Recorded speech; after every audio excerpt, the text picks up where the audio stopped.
Rick, Merry Christmas, Rick. Merry Christmas. December 27, Wednesday.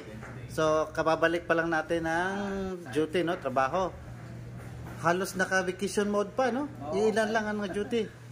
So, anong natin dyan, Rick? Anong baon natin? May nag-ano sa comment section.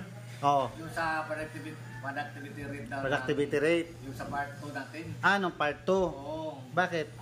Parang hindi na niya masyadong naintindihan. Pati nga doon yung sa man-hour. Yung man-hour. Man-hour. Timing. So, kanina pinag-usapan natin yun, Rick. So, ginawan ko ng... So, gagawin natin ng tutorial. Okay. So, kagaya na sinabi ko, yung part 3, part 4, depende na sa comment. Magtutuloy-tuloy yan. Pag wala ng comment, wala na. Tapos na. Diba? So, part 3 na tayo. Ito, sinulat ko. Hindi na sa whiteboard. Nandito na tayo sa project site eh. Ito, man-hour, productivity rate, part 3 na. Okay. So, tutuloy-tuloy ito. Depende sa comment. Okay, so ano rin yung man-hour? So, kung babasin mo, man-hour means ang tao tsaka oras. Diba? Tao at oras. Okay. So, merong given. Ito, given to our example. It would take 10 man-hour with S to, man-hours. Yan. It would take 10 man-hours to complete a certain job. Sabihin, may isang trabaho daw na matatapos ng 10 man-hours. Alam mo, Rick, sa yung tatrabaho ko dati sa abroad, sa Middle East, doon nakalagay, Rick, doon nakalagay, kunyari, may isang area. Mayroong karatula na 2,000 man-hours to complete this job. So, meron ng pinakakaratula. 2,000 man-hours to complete this job. So, ikaw, doon ka magdidiskarte. Kung ilan, kasi combination tao at oras. So, balik tayo. So, meron kang option. Option 1, pwede mong 10 tao sa isang oras is equal to 10 man-hour. Option 1 mo yun. 10 tao agad isang oras, tapos na ang trabaho. Okay. Option 2, baliktad, isang tao, pero 10 oras, tapos ng trabaho, 10 man-hour.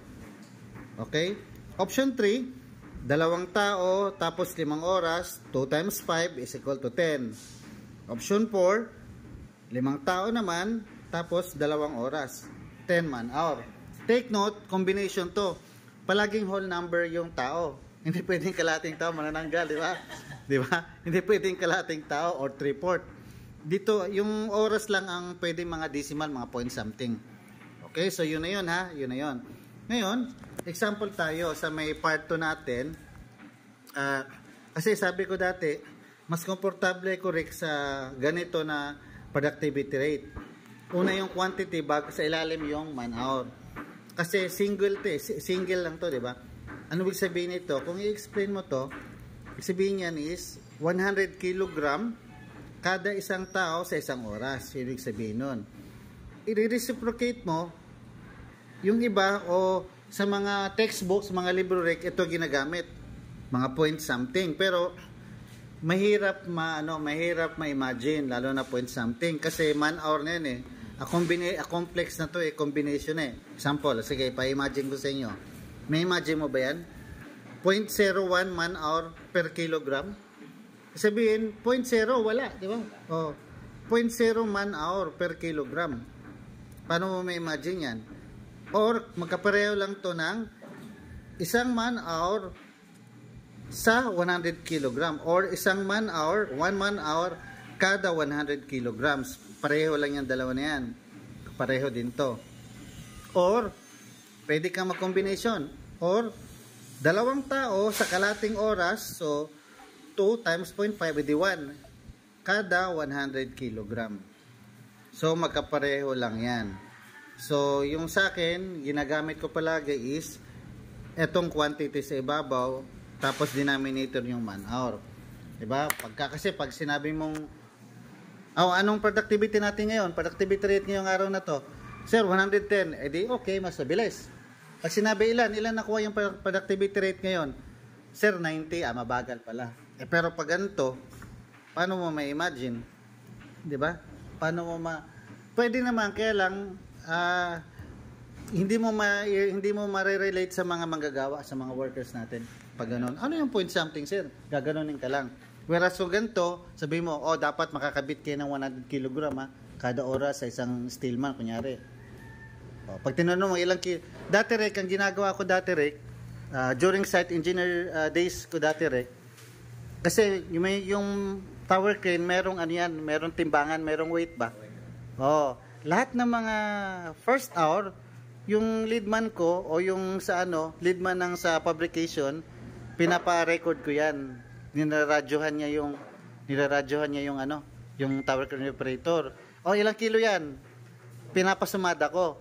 Kunyari 5 tons o 5,000 kilogram. Eh, kunyari papasok sa target. Sige, ubusin niyo yan buong araw. Although, yun na mabilis kasi titimbangin mo na lang.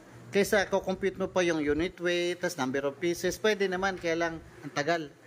O, kaysa ipabuhat mo lang sa crane o sa tower crane, tas radyo mo yung operator, o ilan? Sir, 1,500 kg. O, sige, re-record yan. Tapos pag tingin mo, nako, sabi mo, tingin mo, kulang to, hindi tayo makaka-payroll nito. Dagdagan mo na isang bundle. O, tapos, okay na, bawi na sa quota. Sige, ubusin nyo lahat yan. Pag di naubos, overtime. So, ganun lang ginagawa natin dati. Diba? O, diskarte lang, okay? Okay, Rick, so yun lang. Check natin yung comment ulit kung makakarating pa ba ng part 4 o part 5. Pag hindi na, ibang topic na naman. Okay, Rick? Sige, approve. Bye-bye.